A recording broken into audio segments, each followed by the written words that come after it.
tenemos a nuestro segundo invitado, me confirma, mi querido Jorgito. Bueno, como dije, vamos a cambiar de tema y para esto vamos a recibir al economista Pedro Páez, analista económico, a quien le vamos a dar un saludo muy especial y agradecerle por tomarse el tiempo y por la espera. También economista, muy buenos días.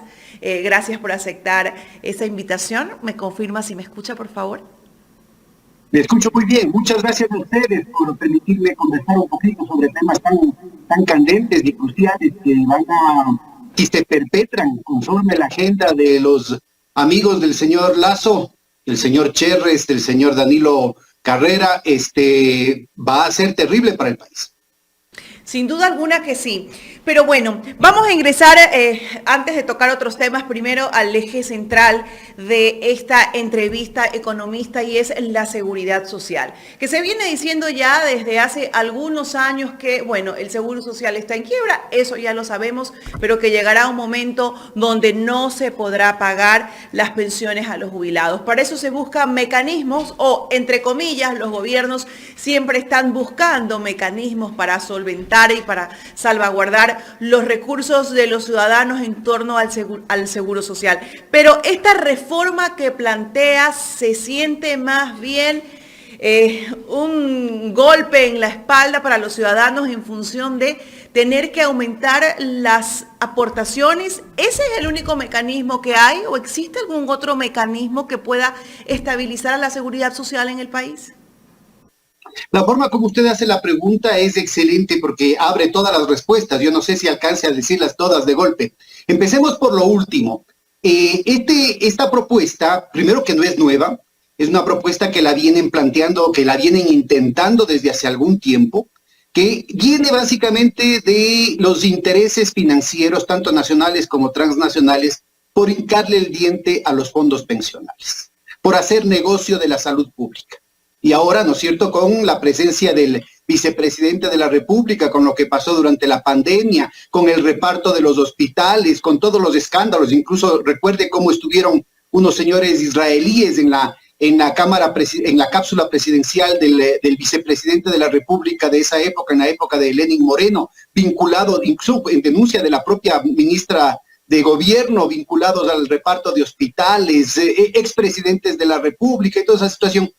Nos damos cuenta de lo jugoso que es este rubro, ¿no? Y más aún cuando en su conjunto son 5 fondos los que componen el Instituto Ecuatoriano de Seguridad Social, pues en su conjunto significa la mayor maquinaria después del Estado ecuatoriano.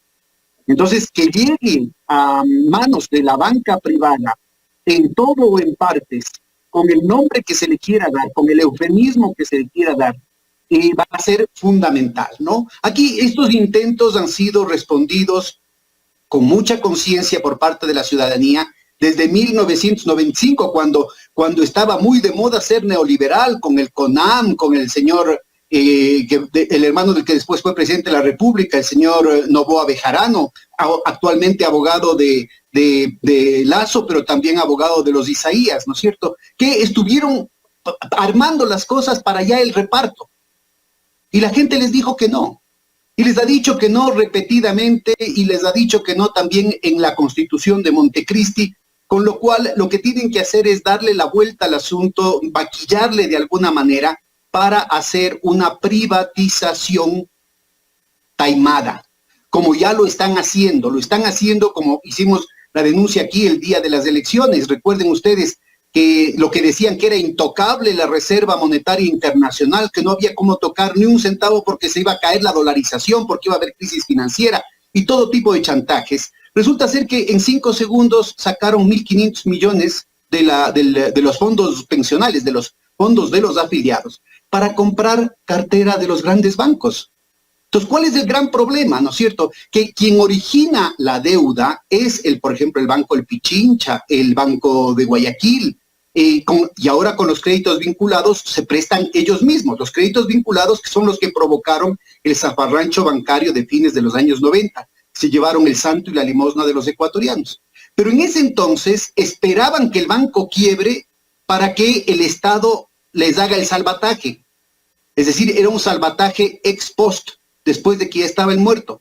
Ahora, en cambio, es ex ante. Originan el crédito y después le venden al BIES, ¿sí? 1.500 millones, un billete sobre otro, esa cartera, con lo cual el banco no solamente que se deshace del riesgo de no pago de sus propios dueños, sino que además recibe una liquidez inmediata, con lo cual apalanca una capacidad de dar más crédito también a sus propios dueños, también a su propio círculo íntimo, para garantizar, ¿no es cierto?, que los depósitos de los ahorristas terminen, no sé, pues en Andorra, o en Albania, o en Delaware, o en Miami, o en Panamá, o en Dakota del Sur, o en Dakota del Norte, o en tanto paraíso fiscal. Entonces, mire, el problema que tenemos que ubicar claramente los ecuatorianos, ¿sí?, es que están abriendo con esta propuesta que no tiene nada de nuevo. El Banco Mundial ha venido haciendo unas consultorías multimillonarias en la que repiten las mismas recetas que han venido dando en otros países con resultados catastróficos, para plantearnos una situación en la que, en el peor de los casos, ¿no es cierto?, acabamos con la agenda completa, y en el mejor de los casos, entre comillas, terminamos negociando una solución intermedia. Ya aparecen una cantidad de economistas que se dice que son progresistas, que se dicen que son heterodoxos, que dicen, bueno, hay que tomar las partes buenas, no está del todo mal, hay cosas que sí, hay cosas que no. Mentira.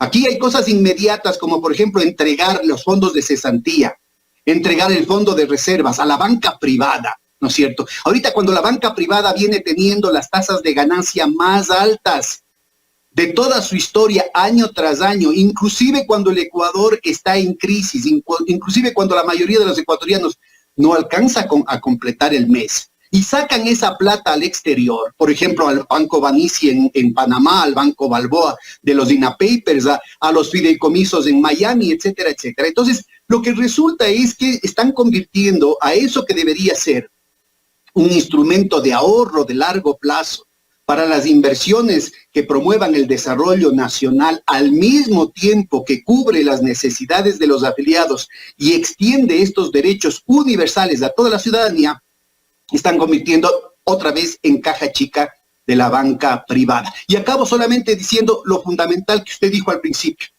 Desde hace 40 años vienen con la cantaleta de que pasado mañana el IES quiebra. Y hasta ahora no ha quebrado, pues. Entonces, de nuevo, ojalá tengamos tiempo para entrar en detalle sobre las nuevas opciones, sobre las alternativas, mucho más progresistas, mucho más... A eso justamente íbamos, economista, y por qué tocar este tema, porque estamos en un proceso electoral, ¿no? Y poco se escucha de esta problemática de la seguridad social, que sin duda alguna sí ha sido la caja chica de muchos gobiernos, y de hecho pues ha habido un sinnúmero de ideas, entre esas pues entregar el Banco del Pacífico a la seguridad social por la cantidad de dinero que se debe, que lo veían también como una opción. Pero ¿cuál sería la salida para estabilizar? Porque sí, no ha quebrado y vienen repitiendo lo mismo de que va a quebrar, pero sabemos que sí hay un déficit en el seguro social. En términos generales, ¿no?, ¿cuál sería una salida viable un poco para estabilizar esa crisis que hay en la seguridad social? Mire, también en eso se juega mucho con las cifras y nos juegan al espanto. Es decir, por un lado es del espanto de la seguridad ciudadana en las calles todos los días con esta escalada de la violencia, y por otro lado es del espanto de esta amenaza permanente que significa una economía cada vez más hostil al común de los ciudadanos, con excepción de los banqueros, con excepción de los amigos del señor presidente de la República, de los amigos del señor Cherres, de los amigos del señor Danilo Carrera, de los amigos del señor, de los dueños del Banco El Pichinche, etcétera, etcétera, etcétera. El común de los ecuatorianos pasamos un proceso de inseguridad en todos los frentes, en la ciudad, en la inseguridad en las calles, de la inseguridad económica, pero también ahora nos quieren abrir el asunto de que nos van a llevar el santo y la limosna en temas de la jubilación. Es increíble, ¿no es cierto?, que en un informe que ha sido el parto de los montes que todo el mundo esperaba, en el que estaban supuestamente los grandes gurús de la ciencia infusa, no aparece ningún dato, precisamente lo que usted mencionó, el tema de la deuda que tiene el Estado con el IES.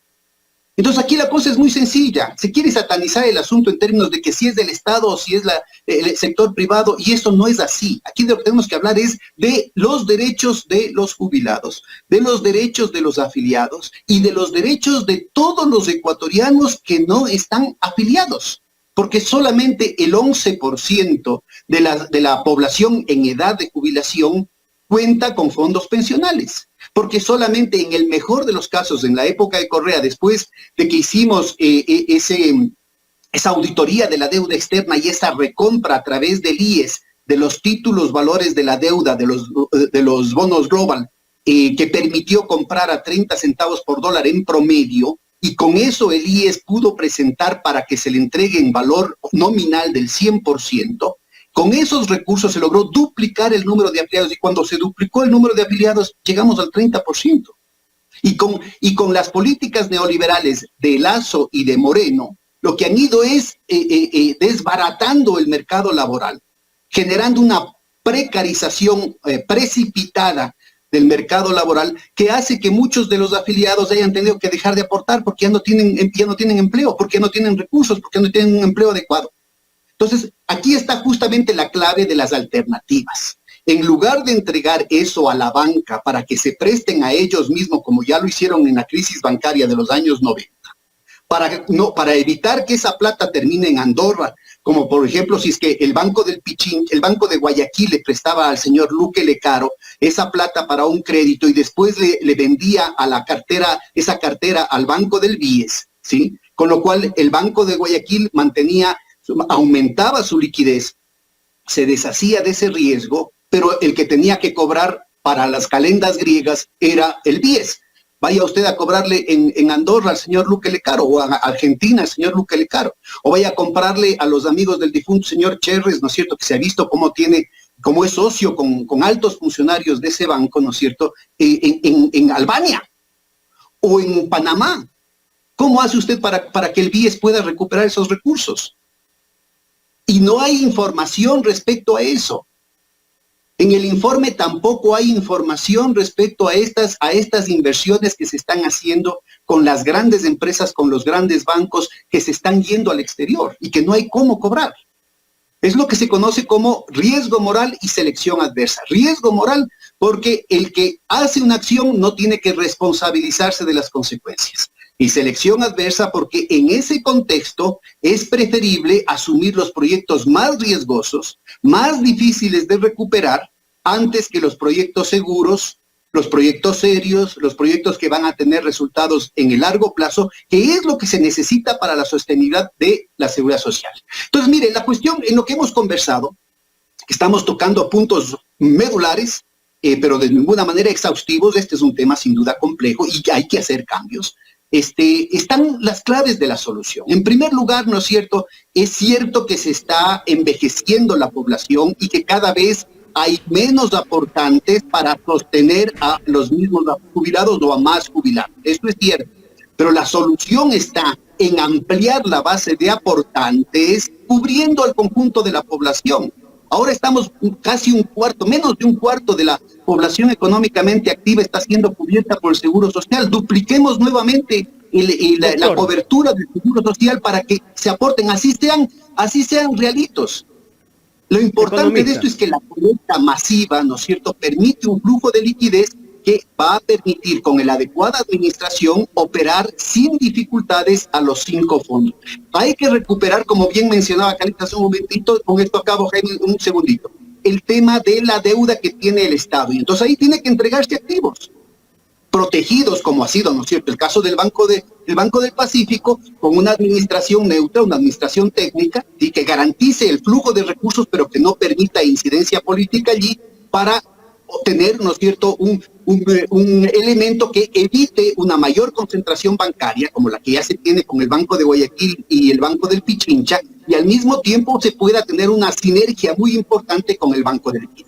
Por otro lado, es el oleoducto de crudos pesados, que ya tiene que entregarse al Estado sin costo alguno para el Estado, y que el ministro de Energía está haciendo todo lo posible para volverles a extender el asunto, el contrato, ¿no es cierto?, de manera totalmente perjudicial para el país, y que tranquilamente esos recursos podrían significar un flujo de recursos importante para garantizar las necesidades de liquidez del IES. El Banco del Pacífico. El Banco del Pacífico, el oleoducto de crudos pesados, eventualmente CNT bien manejado, no puesta al servicio de los juegos duopólicos entre Movistar y Claro. El país necesita fomentar la competencia. Hay una visión absolutamente, no solamente servil, sino miope, de quienes se proclaman adalides del capitalismo y no se dan cuenta que el capitalismo solo funciona si hay competencia. Y si se sigue restringiendo la competencia, garantizando condiciones de un manejo que no beneficia al consumidor, que no beneficia al desarrollo tecnológico, sino que lo que hace es aumentar las tasas de ganancia rentistas de un puñado mínimo de empresas, bueno, la situación se complica. Entonces, mire, todos los ejemplos que estamos dando están permitiendo no solamente proteger al afiliado, no solamente garantizar un horizonte de sostenibilidad en el largo plazo, sino que tiene una cantidad de sinergias sobre el desarrollo del país muy importantes. Entonces, el IES empieza a cubrir otro tipo de horizontes que en la versión neoliberal, del agarra lo que puedas, solo termina favoreciendo el bolsillo de los bancos. Economista, el Seguro Social ha bajado el número de afiliados, pero yo no entiendo si este presidente que tenemos, que ya le faltan 4 meses para irse, o menos de 4 meses. Pero puede hacer mucho daño en ese tiempo, mucho cuidado. Ha anunciado que tiene o que dentro de su gobierno se han logrado obtener más de 500,000 de puestos de empleo, pero también se lo escucha que hay 140,000 o 150,000 nuevos afiliados al Seguro Social. Yo no entiendo cómo este mismo gobierno se contradice. Dice que se han logrado obtener 500,000 de nuevos puestos de empleo, pero al mismo tiempo hay 150,000 afiliados. ¿Cómo es eso? ¿Qué tipo de trabajo? Sí, yo creo que es fundamental que se transparenten todas las estadísticas, sobre todo las estadísticas sociales están siendo cocinadas desde hace largo tiempo. Yo recuerdo, yo hice un articulito a mediados del 2018 desde el Instituto de Investigaciones Económicas de la Universidad Central en el que mostraba que en medio año, entre diciembre y junio, había aumentado 500,000 el número de pobres, en medio año. Bueno, en ese momento, ¿no es cierto?, mandaron sacando a toda la directiva uno tras otro del Instituto Nacional de Estadísticas y terminaron, ¿no es cierto?, convirtiéndolo en una oficina de propaganda de la Presidencia de la República, después de eliminar.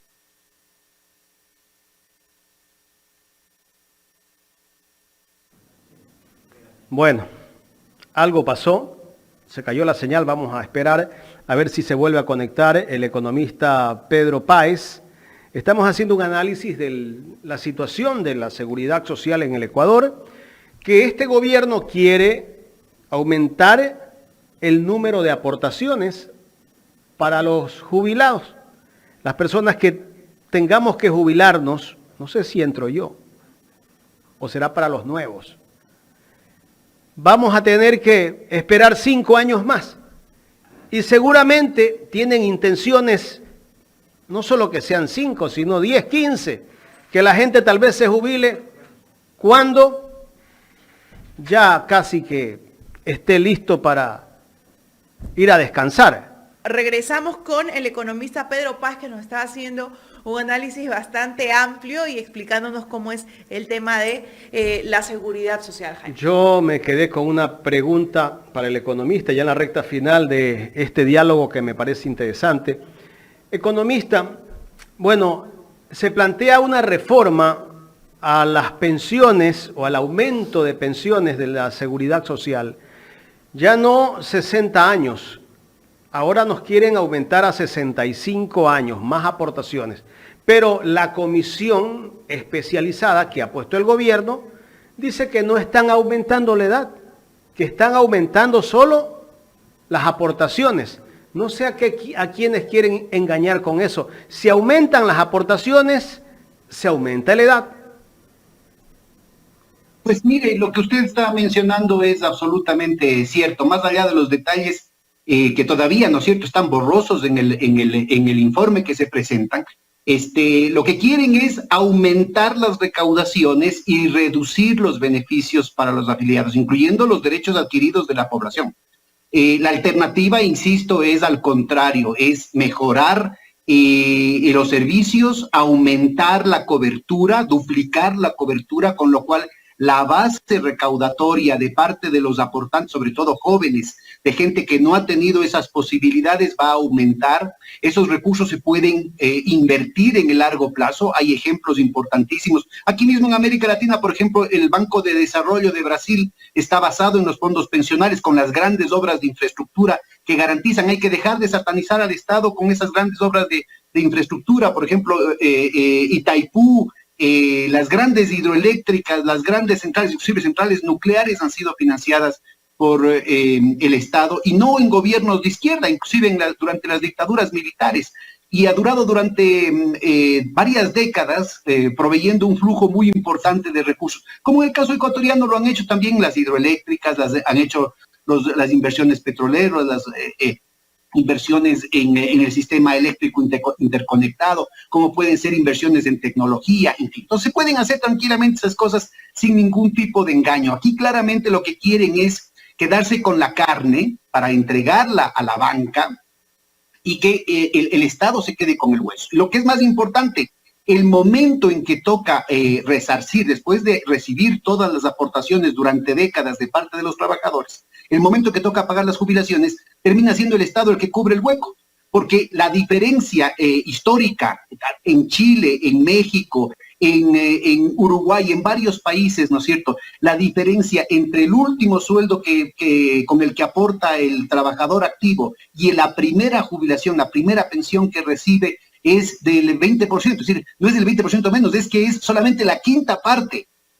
Entre la cuarta y la quinta parte, la sexta parte del último sueldo que recibe, en el caso de los fondos pensionales privados. Mientras tanto, ¿no es cierto?, las AFPs privadas, o sea, que en este caso serían los bancos, tanto nacionales como extranjeros, que se queden con la carne, van a seguir recibiendo durante décadas y van a seguir especulando y haciéndose multimillonarios con unos sueldazos, y el rato de cubrir la situación no llegan ni al mínimo. Al punto que en el caso de Chile, que es el ejemplo de vitrina con el que quieren comernos del cuento, ¿no es cierto?, ha sido el Estado chileno el que ha tenido que llenar el hueco entre el mínimo vital y lo que pueden aportar estos fondos de capitalización individual privadas. Y ahí, claro, se lavan las manos. Y usted puede entrar, métase, por ejemplo, en el año 2008, a la superintendencia de AFPs, de agencias de fondos previsionales de Chile, y va a darse cuenta que por especular en la bolsa de valores en el extranjero, como también quieren hacerlo ahora, ¿no es cierto?, perdió Chile, las agencias privadas perdieron más de la mitad de su patrimonio, o sea, más de la mitad de los ahorros de toda la vida de los chilenos se perdieron por especular en la bolsa de valores. ¿Y quién tuvo que cubrir? El Estado chileno, pero de eso no dicen nada. Desde entonces, ¿no es cierto?, tanto gobiernos progresistas como de derecha han tenido acción estrangulada, porque buena parte de los recursos del Estado ya están comprometidos para llenar el hueco que la codicia privada, ¿no es cierto?, ha ido generando durante décadas. Lo mismo están haciendo aquí en el Ecuador, quieren aumentarnos las aportaciones y no nos dicen cuánto vamos a recibir el momento que nos jubilemos. Entonces, no hay ninguna garantía de eso, y mientras tanto, ¿no es cierto?, los que han estado en estas comisiones siguen recibiendo unos sueldazos, no de esta comisión, porque creo que son ad hoc, pero sí del Banco Mundial y de los propios bancos, ¿no es cierto?, que les están pagando para que redacten, como supuestos técnicos, aquello que les beneficia a sus bolsillos. Claro. Lo que pasa es que no les gusta el Estado, pero les gusta hacer negocios con el Estado. Imagínense mamar ustedes. de la teta del Estado todo el tiempo. Sí, y todos los que están en este gobierno no les gusta el Estado, pero negocios sí les gusta hacer. Les gusta llevarse la carne, no el hueso. Eso quieren hacer. Economista, quiero agradecerle por haber aceptado conversar con nosotros sobre este tema, aunque tuvimos interrupción. A usted, y por favor, continúen con el debate. Las más múltiples voces, pero es indispensable ir al detalle. El diablo está en el detalle y se donde están llevando el santo y la limosna. Así es. Gracias, economista. Muchas gracias. Hasta luego. Muchísimas gracias al economista Pedro Páez, ¿no?, por este análisis con respecto, pues, a la reforma que se quiere hacer en las pensiones Carlita, al IES. A usted ya no le toca jubilarse a los 60. Uy, no, ni me diga, solamente pensar. Usted tiene 25, ¿no? Es más, yo ya creo que me quiero jubilar. Usted tiene 25, le faltarían todavía como 40 años. Yo no tengo 25, yo tengo 30. 30 años. No quería decir. Ahora que si me quiere bajar, no hay problema. En todo caso, a ponerle mucha atención a esto. Es súper importante, señoras. Hay que estar bastante alerta con lo que quieren hacer con la seguridad social, ¿no? Yo creo que, bueno, yo creo que esto no va a pasar. Esto va a quedar seguramente para el próximo gobierno, que tendrá que tomar decisiones bastante fuertes con respecto a la seguridad social.